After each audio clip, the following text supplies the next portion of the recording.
Hey guys, Paul here. So today I wanted to talk about the evolution of Yu-Gi-Oh! Structure decks, where they started, how they've changed, and where I think that they could go in the future.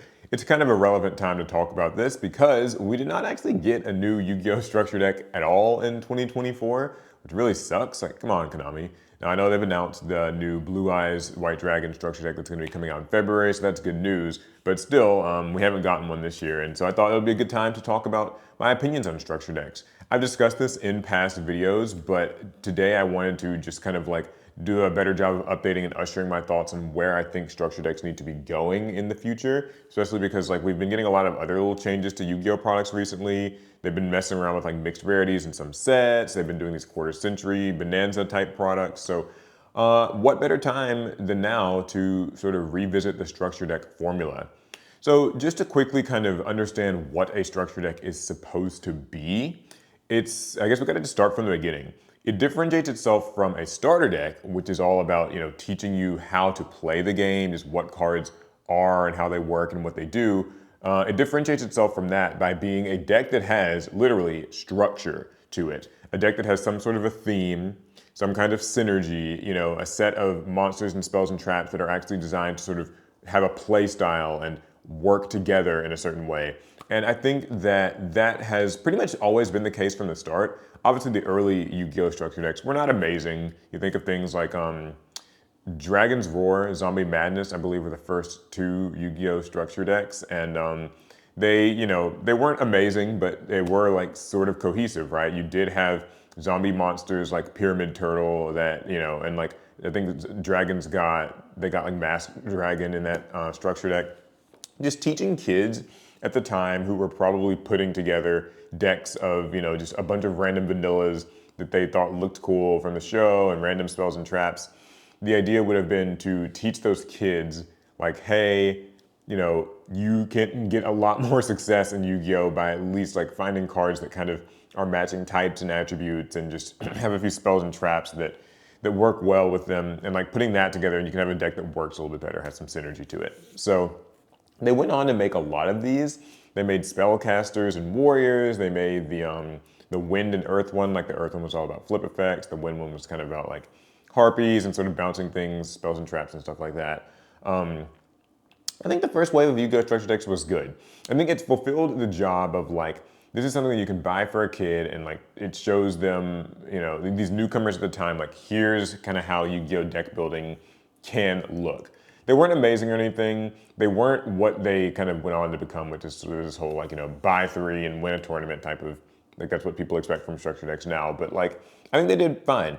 There are also a lot of different character-based structure decks that they made. Early on, there were like character starter decks, but later we got things like structure deck, Yugi Moto and Seto Kaiba, and so that was always really cool. There are a few themed ones far in the future, like the Jack Atlas structure deck, the Crimson King. So, yeah, like structure decks can take a lot of different forms, and that's all good and well. But what I really think I want to focus on is the current structure deck model, I think, is flawed because we have come to expect in the TCG that you buy three structure decks and you kind of like mash them together, make a buildable thing, and you can maybe do pretty well at locals.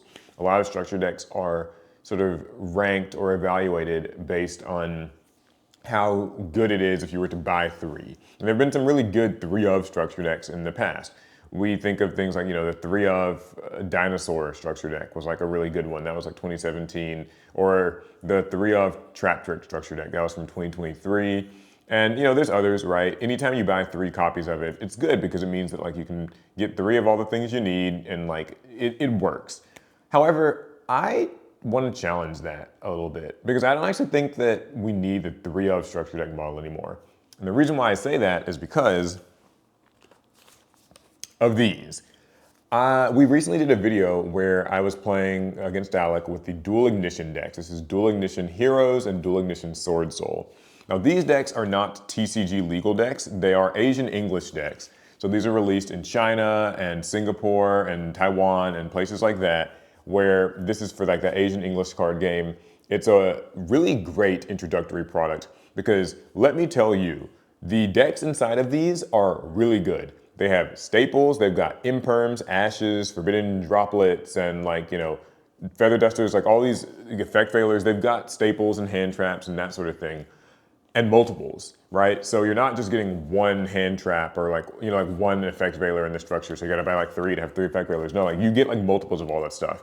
And the decks are built out of the box to be really competitive. They've got multiples of a lot of the key cards, the different starter cards that you need. Like this has multiple copies of Hero Lives. The Sword Soul, this has Tinny in it, which is a surprise. Like I thought it'd just be a Sword Soul deck. It's got like Sword Souls, it's got Tinnies in it, it's got like 3 Sword Soul Emergence, 3 Sword Soul of Moye and like Tai and everything.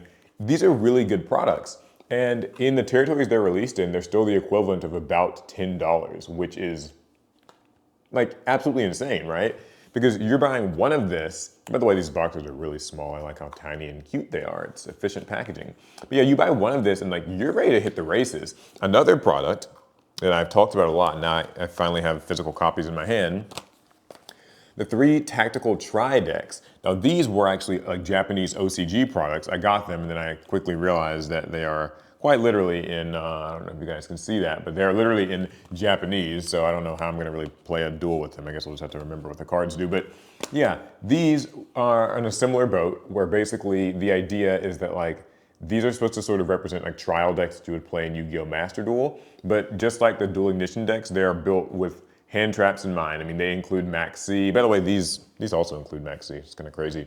But yeah, you know, they include Imperm, Veiler, Max C, like Lightning Storm, Forbidden Droplet, Dark Ruler No More, and just in all of these decks. And these are like decks that are meant to be good out of the box. You've got Cyber Dragon, you've got Live Twin, you've got Eldritch. Like these decks are, you know, they can hold their own. And so where I get back to the whole like structure decks and the TCG thing is, why are we still buying 3 structure decks? Like, it's cool that the structures are now including your imperms and like hand traps and that sort of stuff, but why give all the kind of fluff fat cards that we know aren't useful? Like I was opening the Fire King structure deck and it has like some of these like really, really old fire cards that just nobody would use. And I just like, why is that in there? Why not just make a lean, you know, 3 of Fire King deck and cut out all the extra packaging? Because you guys might not know this, but structure decks now are like $12.99. Like the MSRP for them, everybody like thinks that, or they're $11.99 and they're like $12 basically. Everybody thinks their structure decks is like these $10 products. And so if you buy 3, that's 30 bucks. But actually they're like $12 products. And if you buy 3, that's 36 bucks. And you know, it's a small difference, but that means something to people when, you know, it is your money that you're spending. And you're buying 3 structures all to just kind of get the best cards from them and kind of put those together into like the same 40 card deck. So you end up with a lot of kind of just useless bulk commons that you probably won't use. And for what? You know what I mean? So that's my main gripe I have with structure decks. Why don't we just cut the whole like buy 3 thing and just make them good from the start? And if that means increasing the prices of it a little bit, I think that would actually still be a net win. Like I get that maybe because if they give you all the best stuff in one, they may lose out on that potential sale of you like buying 3 copies of it. But like, why not then just increase the price to 20 bucks? But I think that a lot of people would be willing to pay $20 for a deck that actually gives them multiple imperms, multiple ash, Dark Ruler, Droplet, Lightning Storm, you know, just whatever the good staples are, 3 of all of your starter cards and your extenders and like a full extra deck, right? Because these also have full extra decks, these structure decks do. And so it's kind of like, yeah, like just cut out the sort of middleman process of the tedium of buying 3 copies of these, because other card games have kind of figured this out. Like Magic the Gathering does those, you know, Commander Precon decks, and they're really expensive. I don't think that I wouldn't want structures to be like, you know, 50 bucks or whatever, but they just give you everything. You're not supposed to buy like 3 copies of those. You just buy 1 and you're done. So I think that would be a really good start. I want to say too that like, I mean, you can still keep all the benefits that structure decks have for a lot of the competitive crowd is like, you know, reprints, right? Like a lot of times there's like a major hand trap that gets reprinted. Like right now I'm hoping that maybe they'll eventually decide to put in like Dominus cards and some of the Molcharmies into structure decks now that those are kind of the new expensive kids on the block. You can still include all of that, but I really genuinely believe that we are just kind of wasting our time with this antiquated 3-of structure deck model. Like, it's cool, it was a good thing like back then and you could sort of tell it, but just save people the trouble, especially for like new players. I think like asking them to buy 3 of something and then they have to still figure out how to put the 3 together. Just skip that step. I don't really like it. Now, the new structure deck that's coming out next year is the Blue Eyes White Destiny structure deck, and it still just follows the same structure deck model that we've got up to now. And obviously, it's not like that can really change at any point. That was decided months and months ago. But I do hope that maybe going forward they change something with that too. I do like one thing about that structure is the variable rarities that they're doing. So basically, I'm sick, by the way. I know you guys are probably like wondering why am I taking all these weird pauses and like clearing my throat. It hasn't been great. But anyway, they're doing this thing where like, I think there's like a chance that like 3 or 5 cards from the structure can come quarter century secret rare. So that's kind of cool. I think that's a good way to incentivize people to buy multiple copies of the structure deck if they're really into like maxing out, foil high rarity versions of some of the cards. But the average person doesn't have to really care about that because you still get like the guaranteed set of cards in the structure deck. So if they want to get those multiple sales, that's like a way of doing it, but it still means that the baseline product is good value for money. So yeah, that's pretty much my thoughts on structure decks right now and where they stand. Again, depressing we didn't get a new one this year, but hopefully next year we get like maybe 2 or 3 to compensate. And then maybe they'll just start doing something more similar to the dual ignition decks or the tactical tri decks because I think that these are genius. Okay, cool. That's all I have to say about it. I want to hear what you guys think about structure decks. How do you feel like they could be improved? Are there other changes you would like to see? I've discussed different stuff in the past. I've discussed things like maybe they should give you a side deck. Maybe you should get a playmat. I feel like a playmat might be rough though, because like I feel like there'd be a lot of excess playmats if they did that, and then it would just make the price higher. But I do think including a side deck, that could be a good start. All right, cool. I've gone on long enough, but I want to hear what you guys have to say down below in the comments, so please leave it. I'll be reading, I'll be trying to respond, and thank you all for subscribing. We're almost at 100,000 subscribers on this channel, so hopefully we can get there soon.